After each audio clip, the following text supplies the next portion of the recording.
ಬ್ರಹ್ಮಶ್ರೀ ನಾರಾಯಣಗುರು ಮಲಯಾಳಂ ಸೇವಾ ಸಮಾಜ ಈ ಸಮಾಜದ ಪದಾಧಿಕಾರಿಗಳು ಪಥಸಂಚಲನ ಮಾಡ್ತಾ ಮುಂದೆ ಸಾಗ್ತಾ ಇದ್ದಾರೆ.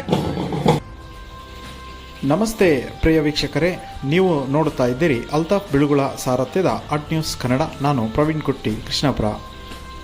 ಮೂಡಿಗೆರೆಯ ಹೊಯ್ಸಳ ಕ್ರೀಡಾಂಗಣದಲ್ಲಿ 80ನೇ ಸ್ವಾತಂತ್ರ್ಯ ದಿನಾಚರಣೆಯನ್ನು ಸಂಭ್ರಮದಿಂದ ಹಾಗೆ ಅದ್ದೂರಿಯಾಗಿ ಆಚರಿಸಲಾಯಿತು. ಈ ಕಾರ್ಯಕ್ರಮದಲ್ಲಿ ಮೂಡಿಗೆರೆ ಬ್ರಹ್ಮಶ್ರೀ ನಾರಾಯಣಗುರು ಮಲಯಾಳಂ ಸೇವಾ ಸಮಾಜ, ಇದರ ತಾಲೂಕು ಅಧ್ಯಕ್ಷರು, ಪದಾಧಿಕಾರಿಗಳು ಹಾಗೆ ಸಮಸ್ತ ಘಟಕದ ಎಲ್ಲ ಪದಾಧಿಕಾರಿಗಳು ಹಾಗೂ ಸದಸ್ಯರುಗಳು ಈ ಕಾರ್ಯಕ್ರಮದಲ್ಲಿ ಭಾಗವಹಿಸಿದ್ದರು. ಕೇರಳದ ಸಾಂಪ್ರದಾಯಿಕ ಉಡುಪನ್ನು ತೊಟ್ಟು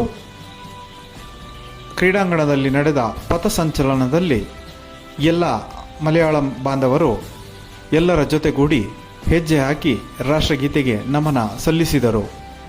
ಹಾಗೆ ಹಲವು ಕಾರ್ಯಕ್ರಮಗಳು ವಿದ್ಯಾರ್ಥಿಗಳಿಂದ ನಡೆದವು. ಹಾಗೆ ಎಲ್ಲ ಸಂಘಟನೆಗಳು, ಮೂಡಿಗೆರೆ ಜನತೆ ಈ ಕಾರ್ಯಕ್ರಮದಲ್ಲಿ ಪಾಲ್ಗೊಂಡು ಕಾರ್ಯಕ್ರಮವನ್ನು ಯಶಸ್ವಿಗೊಳಿಸಿದರು.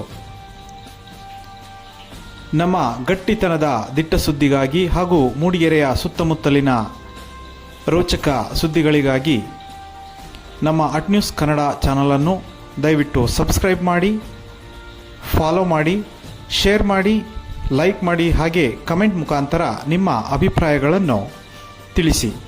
ಸದಾ ನಿಮ್ಮೊಂದಿಗೆ ಅಟ್ ನ್ಯೂಸ್ ಕನ್ನಡ. ಇದು ಗಟ್ಟಿತನದ ದಿಟ್ಟ ಸುದ್ದಿ ಹಾಗೆ ಜನಸಾಮಾನ್ಯರ ಧ್ವನಿ.